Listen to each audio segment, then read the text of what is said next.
This video is sponsored by Ram Ram Group of Companies, co-sponsored by Nature House and भैया G silver coated इलायची। दोस्तों, राजनीति में कहावत है कि कोई स्थायी दोस्त और कोई स्थायी दुश्मन नहीं होता। लेकिन ऐसा क्या है कि ओम प्रकाश राजभर के लिए 2022 के बाद समाजवादी पार्टी ने और अखिलेश यादव ने अपने दरवाजे बंद कर लिए।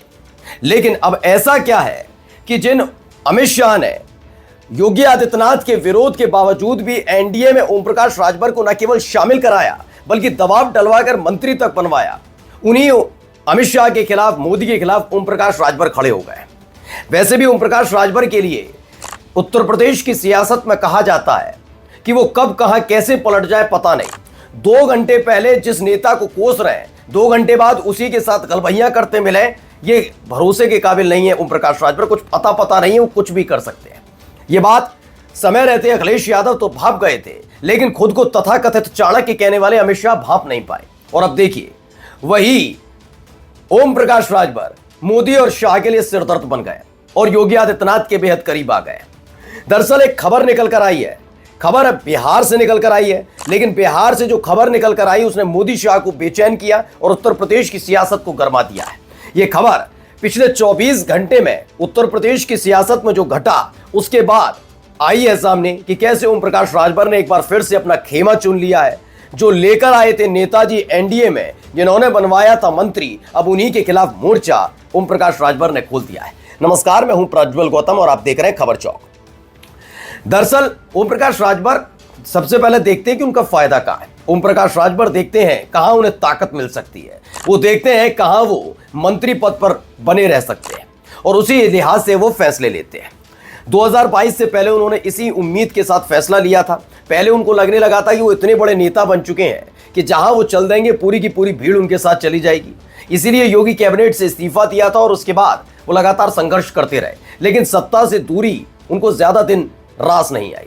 2022 का चुनाव आ चुका था, समाजवादी पार्टी के पक्ष में लहर बन चुकी थी। उन्होंने समाजवादी पार्टी के साथ गठबंधन किया। मोदी, शाह से लेकर योगी आदित्यनाथ के बारे में क्या कुछ बोला ये किसी से छिपा नहीं है। लेकिन 2022 में अब वो चुनाव बीजेपी कैसे जीती वो मैं पहले भी आपको बता चुका हूं। फिलहाल जैसे ही पता लगा कि यहां तो सत्ता में समाजवादी पार्टी नहीं आ पाई, उसके फौरन बाद ही उन्होंने हाथ पैर मारना शुरू कर दिया। योगी आदित्यनाथ नाराज चल रहे थे कि एनडीए में किसी भी कीमत में ओम प्रकाश राजभर नहीं आएंगे, इसीलिए दोबारा लौटकर वो समाजवादी पार्टी के खेमे में जाना चाहते थे। लेकिन इसी बीच समाजवादी पार्टी के दफ्तर के बाहर बड़ा पोस्टर लग गया था कि ओम प्रकाश राजभर का सपा दफ्तर में आना मना है। यानी समाजवादी पार्टी ने पूरी तरीके से ओम प्रकाश राजभर के लिए दरवाजे बंद कर दिए। लेकिन यह बात अपने आप को चाणक्य कहने वाले अमित शाह पहचान नहीं पाए। योगी आदित्यनाथ के खिलाफ एक अपने सहयोगी को खड़ा करने के लिए उन्होंने दोबारा ओम प्रकाश राजभर को एनडीए में शामिल किया। बड़ा दबाव डाला गया और ओम प्रकाश राजभर को मंत्री बनाया गया। तब तक भी योगी आदित्यनाथ लगातार ओम प्रकाश राजभर का विरोध करते रहे, लेकिन आज अमित शाह पछता रहे होंगे। खबर देखिए, खबर क्या है। खबर बिहार से आई है, ईटीवी की खबर है। बिहार में 29 सीटों पर चुनाव लड़ने की तैयारी। ये ओम प्रकाश राजभर 29 सीटों पर चुनाव लड़ने जा रहे हैं एक ऐसे वक्त में, क्योंकि यहां साख बिहार में योगी आदित्यनाथ की नहीं, मोदी और शाह की दांव पर है। पहले से ही नीतीश कुमार का अता पता नहीं है, वो साथ मिलकर चुनाव लड़ने की बात कर रहे हैं। उनके एनडीए का, उनके गठबंधन का सबसे बड़ा चेहरा यानी चिराग पासवान पहले भी कह चुके हैं वो 243 सीटों पर चुनाव लड़ेंगे। इन सब के बीच सेटलमेंट बिठाने की कोशिश की जा रही है कि ज्यादा से ज्यादा सीटें कैसे भी करके बीजेपी चुनाव जीत जाए बिहार में। अब ओम प्रकाश राजभर ने दावेदारी कर दी। ओम प्रकाश राजभर की दावेदारी ने बीजेपी को, खासकर मोदी शाह को बेचैन किया है, क्योंकि मोदी शाह के लिए एक नाम जुड़ा हुआ है कि ओम प्रकाश राजभर को वही लाए थे। अब 29 सीटों पर चुनाव लड़ने का ऐलान किया है। पर सुनिए, बिहार की 243 विधानसभा सीटों पर चुनाव की तारीखों का ऐलान भले ही अभी ना हुआ हो, लेकिन राजनीतिक सरगर्मियां चरम पर है। सो भाजपा भी इस बार बिहार के चुनावी मैदान में ताल ठोकने को तैयार है। पार्टी के राष्ट्रीय अध्यक्ष ओम प्रकाश राजभर ने ईटीवी से खास बातचीत में कह दिया कि बिहार विधानसभा चुनाव में एनडीए गठबंधन के साथ मिलकर उनकी पार्टी चुनाव लड़ेगी। कौन कौन सी सीटों का जिक्र किया जा रहा है? सो भाजपा ने 28 जिलों में से 29 सीटों को चिन्हित किया। इनमें कटिहार, जहानाबाद, गया, पश्चिमी चंपारण, पूर्वी चंपारण, बक्सर, नवादा, नालंदा, औरंगाबाद, बेतिया, ये जिले शामिल हैं, जहां पर खासतौर पर वो कह रहे हैं कि हमें सीट चाहिए।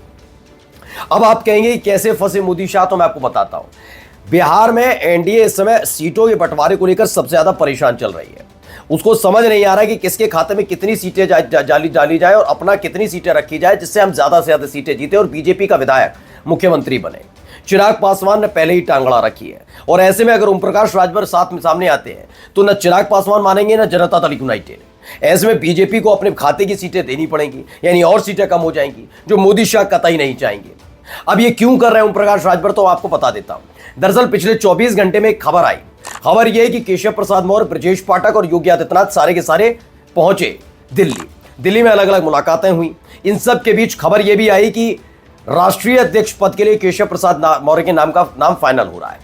अब जब एक बड़ा पिलर जो है, बड़ा पिलर, दो पिलर है वहां पर, एक तो योगी आदित्यनाथ, दूसरे केशव प्रसाद मौर्य, जब पहले एक पिलर हटकर अब दिल्ली जा रहा है तो उसको छोड़कर सीधे ही योगी आदित्यनाथ की गोदी में जाकर ओम प्रकाश राजभर बैठ गए।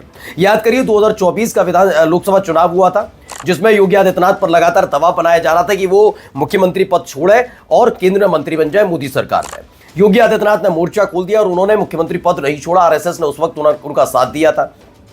उस वक्त पूरी लॉबिंग हो रही थी कि केशव प्रसाद मौर्य को मुख्यमंत्री बनाया जाए योगी आदित्यनाथ को हटाकर। उस लॉबिंग में कौन कौन था? ब्रजेश पाठक, बीजेपी के नेता भी और डिप्टी सीएम, वो तो आए। उनके साथ अनुप्रिया पटेल, उनके साथ संजय निषाद और ओम प्रकाश राजभर ने भी खुलकर केशव प्रसाद मौर्य का साथ दिया था। लेकिन केशव प्रसाद मौर्य ये जानते हैं कि अगर ओम प्रकाश राजभर ये जानते हैं कि केशव प्रसाद मौर्य राष्ट्रीय अध्यक्ष बनकर दिल्ली जा रहे हैं तो अब यहां पर दबदबा अकेला योगी आदित्यनाथ का रह जाएगा। और अगर आपको मंत्री बने रहना है सरकार में तो आपको योगी आदित्यनाथ के खिलाफ नहीं बल्कि उनके खेमे में खड़ा होना होगा।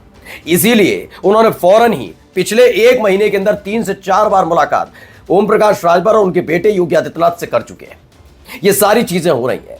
यही एक वजह है जिसके चलते जहां अब्बास अंसारी जो उनकी पार्टी के विधायक और मुख्तार अंसारी के बेटे जो मऊ से विधायक थे, उनकी सदस्यता जाने के बाद पहले अब्बास अंसारी का साथ दे रहे थे, लेकिन जैसे ही परिवर्तन और फेरबदल की खबरें निकलकर सामने आई, फौरन ही उन्होंने बाबा के दरबार में जाकर माथा टेका और उसके बाद उन्होंने अब्बास अंसारी से पल्ला झाड़ लिया। अब वो इस बात का दावा भी नहीं कर रहे कि मऊ सीट पर वो चुनाव लड़ना चाहते हैं नहीं चाहते। अब इस पूरा का पूरा गेम सेट हो चुका है कि आखिरकार मंगरू चाचा ने दे ही दिया ना मोदी शाह को धोखा। और यही एक फितरत थी जिसकी वजह से अखिलेश यादव लगातार ओम प्रकाश राजभर से दूरी बनाए रखते हैं। नमस्कार। New public inter college Lucknow, admission open.